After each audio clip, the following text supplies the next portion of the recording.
Hello ಎಲ್ಲರಿಗೂ ನಮಸ್ಕಾರ. ನಮ್ಮ ಕಲಾಸ್ ಕರಾವಳಿ ಕಿಚನ್ಗೆ ನಿಮ್ಮೆಲ್ಲರಿಗೂ ಸ್ವಾಗತ. ನಾವಿವತ್ತು ಮಾಡ್ತಿರೋ ರೆಸಿಪಿ ಟೇಸ್ಟಿಯಾದ ಕಾರ್ನ್ ಸೂಪ್ ರೆಸಿಪಿ. ಮೆಕ್ಕೆಜೋಳದಿಂದ ಸೂಪನ್ನು ಹೇಗೆ ಮಾಡ್ಬೋದು ಅಂತ ನೋಡೋಣ ಬನ್ನಿ.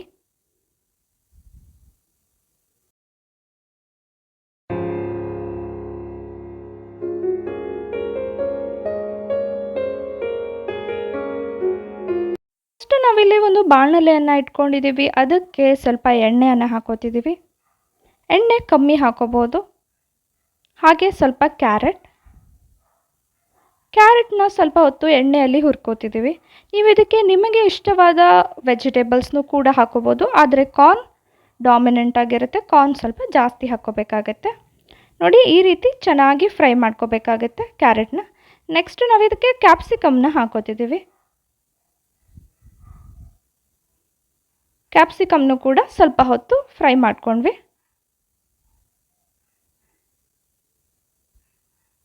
ನೆಕ್ಸ್ಟ್ ನಾವಿದಕ್ಕೆ ಕಾರ್ನ್ನ ಪೇಸ್ಟ್ ಮಾಡ್ಕೊಂಡಿದ್ದೀವಿ. ಅಂದರೆ ಮೆಕ್ಕೆಜೋಳವನ್ನು ನಾವು ನೀರನ್ನು ಹಾಕಿ ಪೇಸ್ಟ್ ಮಾಡ್ಕೊಂಡಿದ್ದೀವಿ. ಈ ರೀತಿ ಪೇಸ್ಟ್ ಮಾಡಿಕೊಂಡು ಹಾಕೋಬೇಕಾಗತ್ತೆ.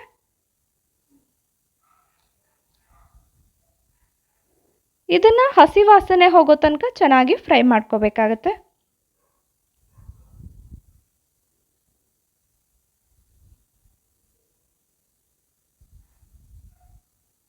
ನೋಡಿ, ಈಗ ಈ ರೀತಿ ಡ್ರೈ ಆಗ್ತಾ ಬಂದಿದೆ. ಆಲ್ಮೋಸ್ಟ್ ಎಲ್ಲ ಕಾರ್ನ್ ಎಲ್ಲ ಚೆನ್ನಾಗಿ ಬೆಂದಿದೆ. ಈಗ ಇದಕ್ಕೆ ನಾವು ನೀರನ್ನು ಹಾಕೋತಿದ್ದೀವಿ.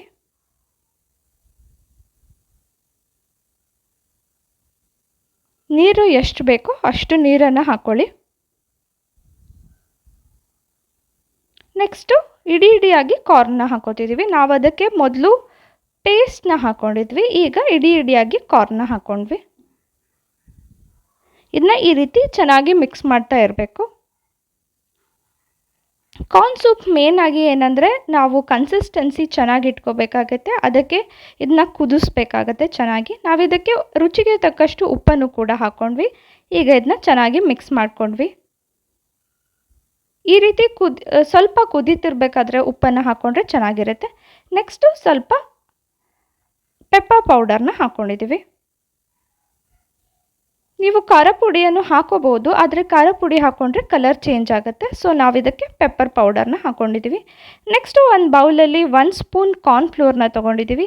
ಅದಕ್ಕೆ ಸ್ವಲ್ಪ ನೀರನ್ನು ಹಾಕಿ ಮಿಕ್ಸ್ ಮಾಡಿಕೊಂಡು ಇದನ್ನು ಈ ಕಾರ್ನ್ ಸೂಪ್ಗೆ ಹಾಕ್ಕೊಂಡ್ವಿ. ಇದರಿಂದ ತಿಕ್ಕ ಕನ್ಸಿಸ್ಟೆನ್ಸಿ ಬರುತ್ತೆ. ನೋಡಿ, ಈಗಲೇ ಆಲ್ರೆಡಿ ತಿಕ್ಕಾಗಿದೆ. ಈಗ ಇದನ್ನ ಆಫ್ ಮಾಡ್ಕೊಂಡಿದ್ದೀವಿ. ಆಫ್ ಮಾಡಿಕೊಂಡ ನಂತರ ಇದಕ್ಕೆ ನಿಂಬೆಹಣ್ಣಿನ ರಸವನ್ನು ಹಾಕ್ಕೊಂಡ್ವಿ. ಹಾಗೆ ಸ್ವಲ್ಪ ಸಕ್ಕರೆಯನ್ನು ಕೂಡ ಹಾಕ್ಕೊಂಡ್ವಿ. ಆಫ್ ಮಾಡ್ಕೊಂಡ ತಕ್ಷಣವೇ ನಿಂಬೆಹಣ್ಣಿನ ರಸವನ್ನು ಹಾಕ್ಕೋಬೇಕಾಗತ್ತೆ. ಇಲ್ಲ ಅಂದರೆ ಸೂಪು ಒಡೆದೋಗೋ ಚಾನ್ಸಸ್ ಇರುತ್ತೆ. ಅದಕ್ಕಾಗಿ ನಿಂಬೆಹಣ್ಣಿನ ರಸವನ್ನು ಆಫ್ ಮಾಡಿದ ಮೇಲೆ ಹಾಕ್ಕೊಳ್ಳಿ. ಟೇಸ್ಟಿಯಾದ ಸೂಪ್ ರೆಡಿಯಾಗಿದೆ. ನೀವೇ ನೋಡಿದ್ರಿ ಎಷ್ಟು ಪಟಾಪಟ ಅಂತ ನಾವು ಮಾಡಿದ್ವಿ ಅಂತ. ಈ ಶ್ರಾವಣದ ಸಮಯದಲ್ಲಿ ಈ ರೀತಿ ಉಪವಾಸ ಮಾಡುವಾಗ ಕಾರ್ನ್ ಸೂಪ್ನ ಮಾಡಿಕೊಂಡು ಕುಡಿದ್ರೆ ಚೆನ್ನಾಗಿರುತ್ತೆ. ಹಾಗೆ ಹೊಟ್ಟೆ ಕೂಡ ತುಂಬುತ್ತೆ. ನೀವು ಡಯಟ್ ಮಾಡ್ತಿದ್ದೀರಾ ಅಂದರೆ ಈ ರೀತಿಯ ಕಾರ್ನ್ ಸೂಪ್ ತುಂಬ ಬೆಸ್ಟ್ ಆಪ್ಷನ್ ಅಂತ ಹೇಳ್ಬೋದು. ಹೋಪ್ ನಿಮ್ಮೆಲ್ಲರಿಗೂ ಈ ವಿಡಿಯೋ ಇಷ್ಟ ಆಗಿದೆ ಅಂತ. ವಿಡಿಯೋ ಇಷ್ಟ ಆಗಿದ್ದರೆ ನಮ್ಮ ಚಾನಲ್ನ ಸಬ್ಸ್ಕ್ರೈಬ್ ಮಾಡ್ಕೊಳ್ಳೋದನ್ನು ಮರಿಬೇಡಿ. ಹೀಗೆ ಈ ವಿಡಿಯೋಸ್ನ ಬೇರೆಯವ್ರಿಗೂ ಕೂಡ ಶೇರ್ ಮಾಡಿ ಅಂತ ಕೇಳ್ಕೊತೀವಿ. Once again thanks for watching the video.